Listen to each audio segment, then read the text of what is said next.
So this is a double act between Thomas and myself. Actually, it's three people. Myself, Thomas, and the guy we've created called Data Tom.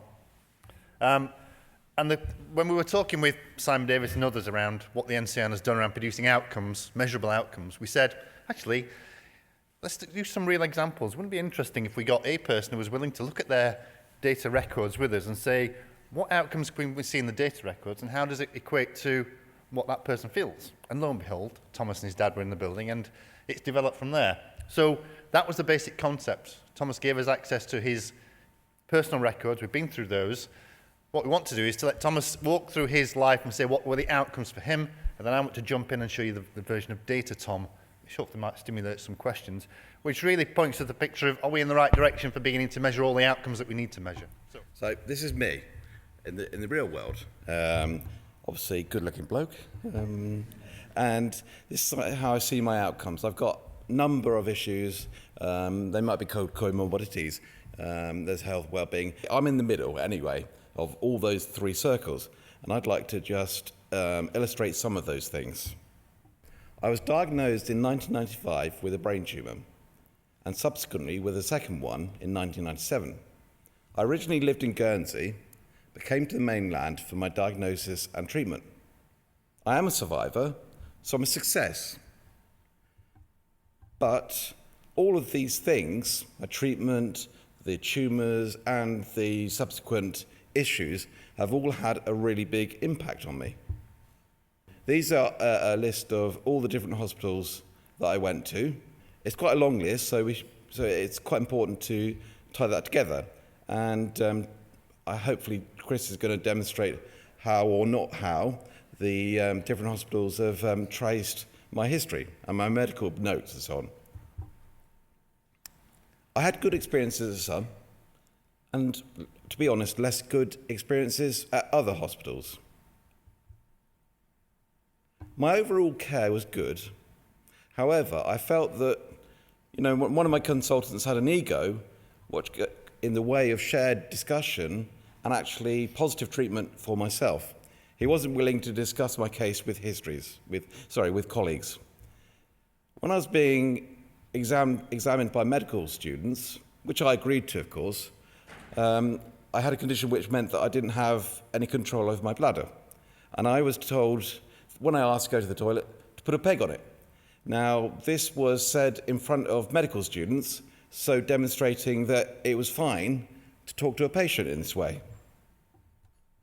I'm a survivor, as I said, but I feel that my education on prevention could be better.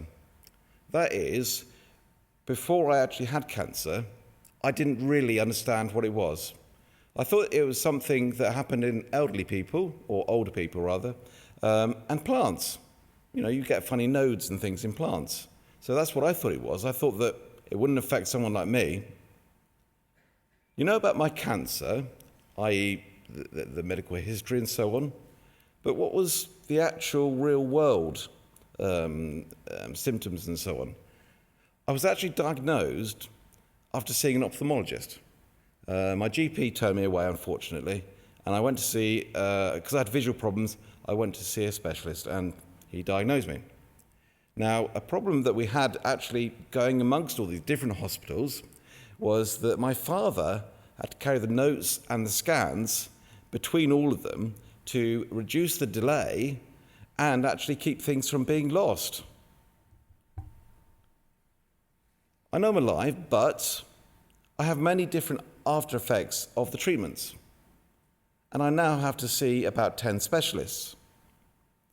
None of these seem to communicate or talk to each other very well, or if at all. I'm unemployed and unable to work because of my health problems. They're all invisible.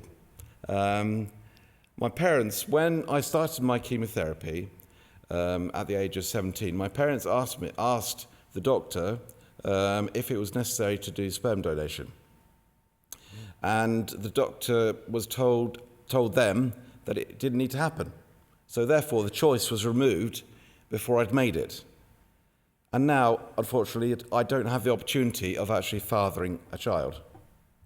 A thing that's really important to me now that I'm a survivor is that those friends I made in my younger life have now moved on. That's a perfectly natural thing. I haven't been able to develop personal relationships. I haven't been in the right sort of atmosphere, whether that's social or a work atmosphere. And education has been a challenge in both terms of my ill health. I've had to give up a number of times, but also monetarily. Because I don't work and depend on benefits, I don't have perhaps the income that other people might. Indeed, I have to rely on benefits for things.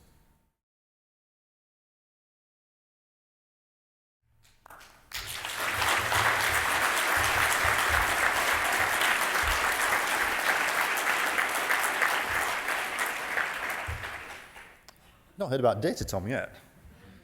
Thank you, Thomas. So that was Thomas's story, and I should say we spent a lot of time between the two of us and several others involved. The concern was it didn't want to be too personal. What we're trying to draw out was some of the main themes, and if we come to the end, hopefully we should have covered some of those. So this is the next part, which is what we found when we looked at Data Tom. So Data Tom lives in here. Don't read that. It's awfully complex. It's probably out of date because things move on very quickly. But Data Tom lives in a highly complex world where data, information, knowledge flows around the system.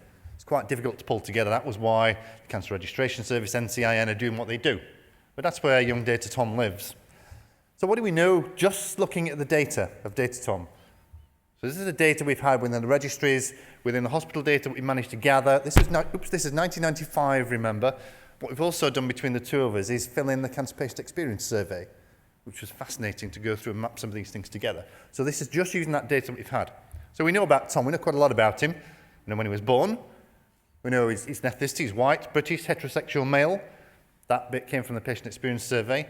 And the ability to link this data together, which Jem told us about on the first day of the conference, it gives you the power to develop this insight, this combined insight. We know he has lived in a comfortable mixed Cheney neighbourhood. That's because we know the postcode that's held by the registries. We can look at an area code which gives a sort of a scoring, if you like, of that sort of area, the deprivation areas, rich versus poor and other things. So we know quite a lot about him. We know quite a lot about when he was diagnosed. This is what the registries have done. And actually, when we looked at his records that were pulled by the Southwest Office of the Registration Service, they did some good work for us actually pulling the data out. There was lots of interesting things there. There were also some things which Tom and his dad said, well, I'm not quite sure that's right. Is that right? And we'll come back to that in a minute. So that's the bit in red. So we know when he's diagnosed. We know he saw his GP twice. This bit's coming from things like the Cancer Patient Experience Survey. He doesn't have he thought he should have been seeing the hospital doctor a bit sooner. And then the bit near the bottom, he doesn't have a second brain tumour recorded on the registry. Now, some of those things we're looking at in a minute. And that really depended back in 1995 where the data arrived at the registries. This is going back a long time. This is demonstrating some of the issues of the data quality coming in. And what we're going to do, well, I'll come to what we're going to do at the end about updating a new version of Data Tom in the new world as we move forward out of this conference. There's also some other data that comes through, unconfirmed diagnoses, which arrive at the registry, which they have then checked out and said they sit on the file, but those are unconfirmed, so they sort of sit there as a record. So there's lots of information in there that was a bit of a surprise. But predominantly, they got the basic information about the registration there. Because the data comes from hospitals, we also knew which hospitals he'd been. Now, some of the hospitals he'd been in. So we knew, for example, that Data Tom was initially treated at Southampton General. We knew the consultant, but I put consultant in because we didn't want to go into identifying individual consultants. Didn't have any record of pathology back in 1995. It's a fair time ago. Again, sorted now because of the work the registries and the registration service has done. We knew elements of what treatment he'd had, but very little, because in those days, it was simply not possible for the registries at a national level to gather that information. That's changed completely with dataset definition, with COSD, with SAC, the data definitional work and the implementation work that's gone on over the past few years to develop that. There's a load of stuff we know what happened between July 2000 and June 2007. Of course, the record never ends because the electronic data now flows in and continue to flow in over the years. There's lots of bits on there. The ones I put up in red, bit odd ones. We start with the bottom odd one, which is epilepsy, because Tom said didn't have epilepsy. When you look through the records, there's one record of epilepsy and then one of brain seizure, not otherwise specified or something. So there was the accuracy of the way the data gets recorded in hospitals and what subset gets fed to the registers had a big impact on what you could understand. Interesting one is the one in the middle, which was a bit of a surprise to the pair of us. And it's a demonstration, I've left it in deliberately, because hospital coders have a horrendous job to do. And back in 1995, the systems they had were pretty horrible, and they're stuck in a dark, dingy room, and the data was never being used properly, really. And what happened here is this came through as an electronic feed to the registry. The registry stored it because they, in terms of information governance, they would store that, but it's flagged as saying, this is a nonsense. Leave it there, so if it comes again, we know it's a nonsense, but it sits there as well. So that's the significance of what the registration service did back then, and does much more collectively now within the National Registration Service. They QA the data. Don't expect any individual bits of data to be right, and that's one of the things we learned from here. So just to go through quickly, these are bits of information we extracted from Tom's replies to the Cancer Patient Experience Survey. So side effects weren't explained to him, but we do measure that now within the Cancer Patient Experience Survey. Now we're blending into what we know and what we will be knowing in the future. So we do measure that now. Wasn't given a clinical nurse specialist, but we know how many people do get given a clinical nurse specialist now because of the Patient Experience Survey. Around 85% of patients with brain cancer receive that now. So when Thomas is saying to me, look at my data fine, but convince me things have changed, this is where we're beginning to show that things have now begun to change, and we can measure what those changes are. He wasn't even asked to take part in research, and we know that many people are, but many people aren't, again, from the results of things like the survey. And our links between the NCIN, the NCRN, the NCRI, enables us to push some of those agendas forward. There are various other things which we know about data Tom, sleep apnea, involuntary muscle twitches, but other things as well. So there have been several sessions around comorbidities, or morbidity before, morbidities after, and other affected conditions. We're beginning to gather, even from then, other conditions which affected the person rather than the cancer.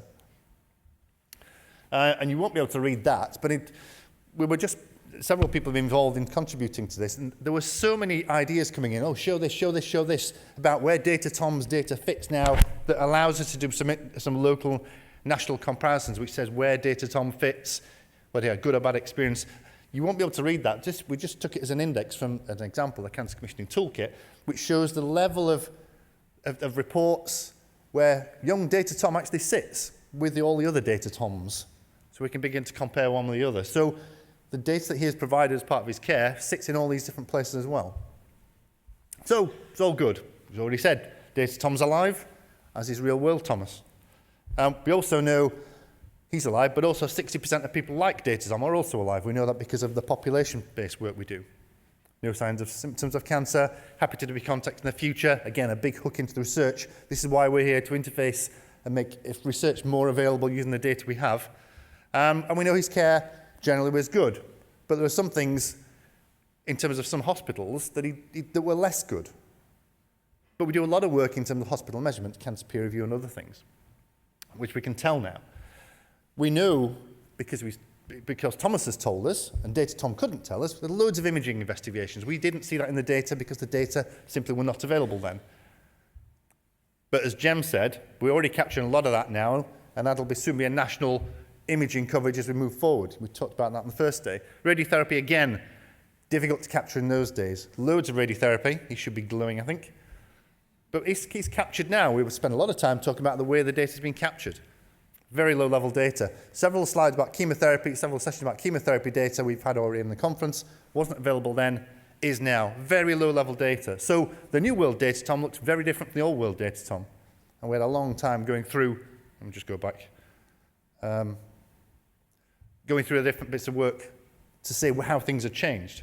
The other one at the bottom of the last slide, which I can't go back to, was around the private patients. Now, Mike Richards mentioned the private patient issue, the problem of getting data from private treatments as part of the whole care package so we can monitor that with the data, with the information. Still a problem. We found it a problem in 95, still a problem now.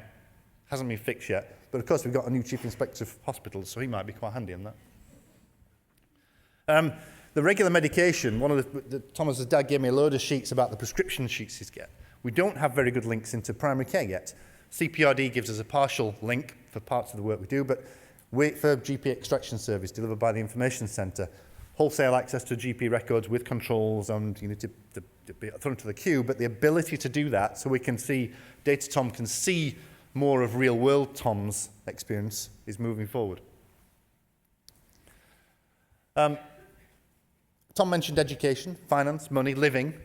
We're beginning now to understand with partners, particularly people like Macmillan, for example, the work they've been doing with us and the work they've been doing with other partners, begins to cost up what the effect of cancer care and treatment is, what the long-term effects for people are. And we begin to now say, well, what would need to change to improve that? So there's a lot we need to do to look at financial impact, but that's moving forward as well.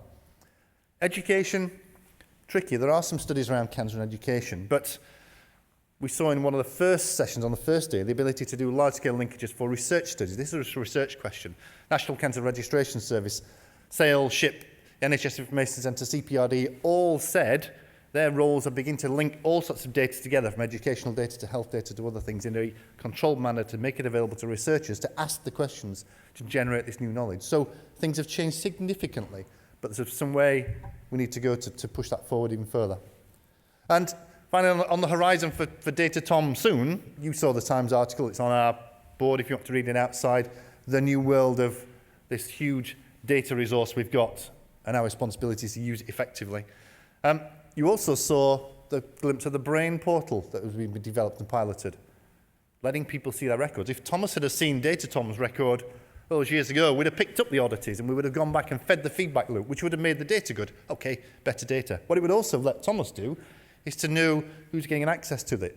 But he may also be able to tick and say, I as a patient understand that that is an accurate reflection of my care. Data Tom equals real world Tom. And for a researcher, that's incredibly valuable. Data quality. A researcher says a patient has signed off that record, therefore I can use it with far more confidence than previously. And that's the significance of that. And of course, then we're in genetic Data Tom, the new world of genome sequencing, links to UK Biobank, familial links, and the rest. So the new world Data Tom going forward has got other things to develop into as well. So I suppose the end story is we've had some good fun doing this, which is why we're closeted up on the floor in different rooms putting this stuff together. It has been fascinating. And the more people within the NCIN that have been chatting with Thomas and myself about what we're trying to do has been a real insight, because the analysts jumped on this and said, oh, could I talk to you about what this means? And the ability to talk to somebody and look at their data and then have a completely different insight about what the data means and what it tells them and what we can measure and what patients might think is important has been really useful. And that's the benefit of putting the patient at the heart of what we do. Really, I mean, otherwise what are we there for? So, take-home messages, real world Thomas still needs his health checks. Data Tom needs quality checks. That's what you do with the National Cancer Registration Service. That's their job. But what we've shown over the past few days that we've been having fun going through all this is Data Tom and real world Thomas, we're quite a way away. But if you look at the moment where we are now, they're a huge amount closer and getting closer still. And I think that's... Chris, whoa. He's going to blag the stage now. Yeah, I am going to say something. Excuse me for just a minute. I had a really good party last night, by the way, and... Oh, he dances like a good one, I have to say. Yeah. But I'm really honoured. I'm really honoured to be here amongst such a company of really amazing, wonderful people, and that's everybody. Patients, statisticians, everybody. The level and honesty of the discussion between everybody, between the cancer patients, between the advocate groups, and the statisticians and the clinicians, is truly amazing, and it's actually really very touching. It's changed a heck of a lot since I was ill. There are no positions of complaint or defensiveness. It's just a full and frank discussion between all of the stakeholders. In itself, this is a tribute to conference and all of us who come. The work of Chris and all his colleagues at NCIN is truly incredible. I had thought that it was all about the numbers. However, I have seen the commitment, the resolve and passion. The aim is so clear, it's to make the patient journey better and the ultimate destination a positive one. The job of NCIN is not the love of numbers, it is actually the love of humanity expressed numerically. The conference has shown me that driving towards this upbeat outcome is both desirable and possible. The strength in our united stance is huge. Together, we will triumph. Thank you.